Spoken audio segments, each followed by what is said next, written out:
হে WhatsApp guys, আশা করি আপনারা সকলেই ভালো আছেন। আমরা এসেছি আজকে একটা ইভোগান বের করতে। দেখা যাক কোন ইভোগানটা আমাদেরকে দেয়। আমরা একটা স্পিন মেরে দিচ্ছি, দেখা যাক কোন ইভোগানটা দেয়। একটা ইভোগান দিয়ে দাও গেরিনা। একটা ইভোগান ডায়মন্ডের বক্স দিচ্ছে। চলো, কোনো সমস্যা নেই, আমরা আর একটা স্পিন মেরে দেবো। স্পিন চলতেছে, কোনটা দিবে বোঝা যাচ্ছে না।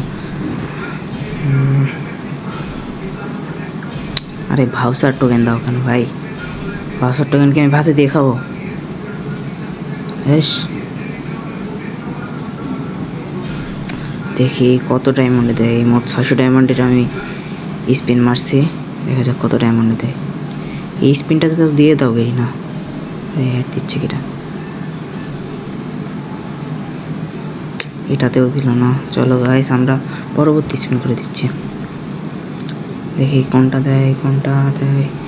একটা ইভোগান দাও, ইভোগান একটা ইভোগান। ও ভাই, উডপেকার ইভোগান দিয়ে দিছে। তো গাইস, তো এই ছিল আজকের আমাদের ভিডিওটা।